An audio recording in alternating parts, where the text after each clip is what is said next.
Here with Zoram at U.S. Sports Congress. Zoram, how you doing today? Doing good. Yeah. How's the show been this week? It's been great. Yeah, my first time coming to the show actually, so Okay. I really enjoyed it. All the relationships and opportunities you have to meet people within the industry. Yeah. The educational side of things has been great as well. So all in all, it's been an awesome conference. Fantastic.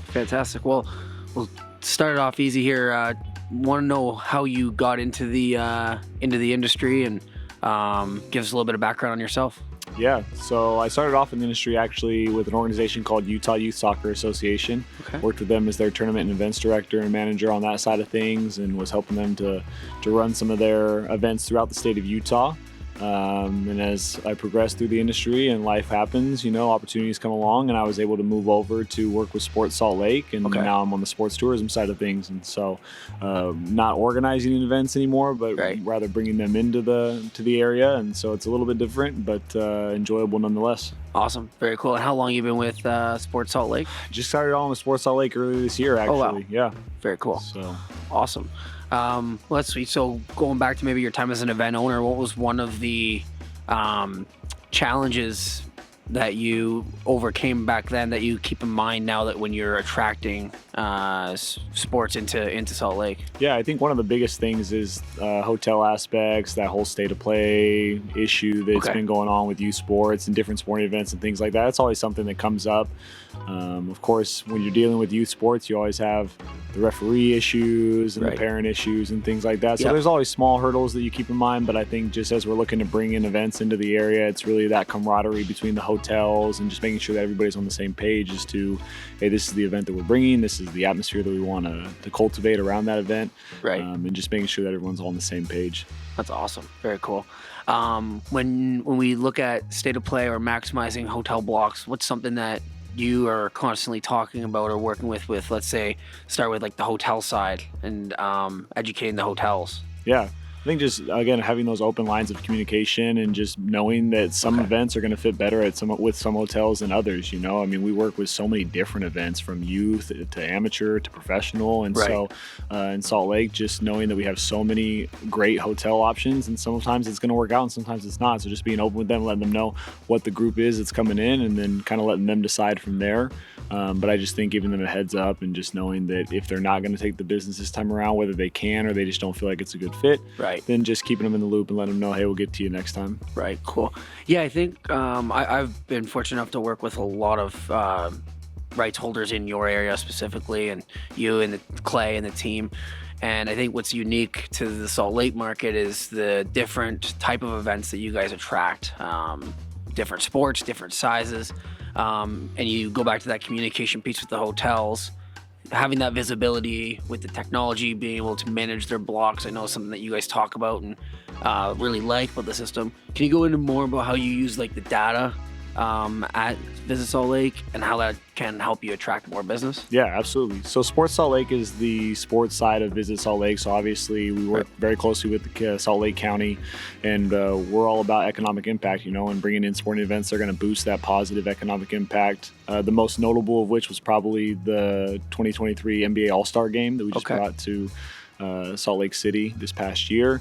But we do a lot of, like you said, a lot of smaller events as well. And so for us, it's just so important to be able to go back to Salt Lake County and some of our other partners and just be able to show the extent of the rooms that are captured and the room nights that are generated because of these events. And I think sometimes when these events try to do it in-house with Excel or other things like that, I think sometimes some of those room nights can get lost and we don't get the full impact of it.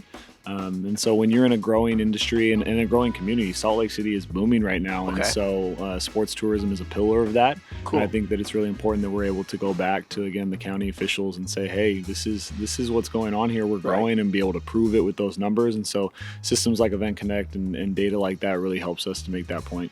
That's sweet. That's awesome. And thinking about how you guys educate the community, I know you hold a sports summit yourself with the local group. Want to talk through some of that this year, how it went this year, what it looks like for next year for you guys? Yeah, our sports summit is growing every year. This is actually our second year doing it, and it's about sports in Salt Lake, but it's also about sports in general. We had a great panel this past year about women in sports. Okay. We were able to just talk about the importance of that, Title IX, things like that as well. Right. Utah is in the process of bidding on a professional baseball team, an expansion team. Very cool.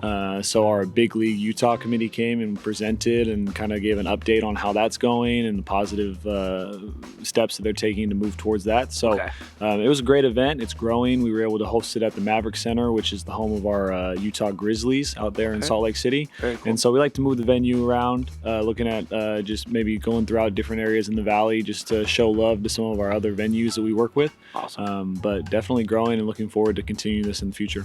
That's great. Yeah, I was lucky enough to attend other similar summits this year. And I think it's cool how groups like yours really take the hotels that might not have the opportunity to meet with rights holders and put them all in the same room. I think the power of that can't go unnoticed. Yeah, again, I think the key to this is open lines of communication. Right. And there's such turnover in this industry. I think we're all aware of that on the hotel side and even on the venue management side. And so just being able to offer an opportunity for these rights holders and these venues and these hotels to all come together and just meet one another and socialize and spend an afternoon together just learning and being educated, again, not only about sports in our area, but just about the industry as a whole and the growth that we're making, I think is only going to be positive for us. Very cool. Was there, knowing that we had some educational sessions this week, was there a certain takeaway or point that talking with people that is kind of a constant as we look at ending the year and going into 2024? I just think that championship mindset one that we opened up with our keynote speakers were great. I think that was just the perfect note to start on. It really set this conference, it set the tone for the conference. And one thing that they continue to say was just day by day. Right. I think sometimes that it can be overwhelming with how quickly this industry is growing and the expansions that we're making. I think that sometimes it can be overwhelming and we don't know where to start. There's so many rights holders, so many events, so many this, so many that, so many needs, and just taking it day by day, just settling down. And I know I've seen that in Salt Lake. Our team is growing, our industry is growing, our area is growing. And so it can be a lot. I worked for the Southern Oregon Sports Commission for 2 years before coming to Salt Lake. So going from Southern Oregon to Salt Lake is a massive jump. And so just knowing that, hey, part of that championship mindset and part of coming out victorious at the end is just taking it day by day. So I really like that. Yeah, I agree with you on that. And especially when we look at internally Event Connect with our growth, it's something that is important for us to keep in mind internally and working with destinations and our partners is to just maybe sometimes slow down, but have that mindset that every day we'll get 1% better, right? Add a little bit more each time, and as long as we're approaching it that, it's a fun industry to be in and work with people that are wanting to continue to grow and push their either events or their sport forward. Yeah, exactly. So, awesome. Well, last question here I'll have would be looking at 2024. What's the most exciting thing that you guys that you have, if you could share it with us? Yeah, I think everyone is aware that Utah is a leading destination right now, or an option right now for the 2034 Winter Olympics. It's been announced by the U.S. Olympic Committee. Cool. And so our hope is that as we approach the 2024 Paris Olympic Games, that Utah will be selected for the 2034 Winter Olympic destination. We're very excited about that. We feel confident about the progress that's being made in that direction. So hopefully when 2024 rolls around, we'll be able to make a positive announcement that we will be hosting the 2034 Winter Olympics. So fingers crossed, and we'd love to have it back in Utah. Very good. Cool. Well, really appreciate, I know you and I got to hang out even on the outside of the conference room this week, the golf course, and that's always a great thing to do, but really appreciated to spend some time with us today. Appreciate it. Thanks for the opportunity. Okay, awesome.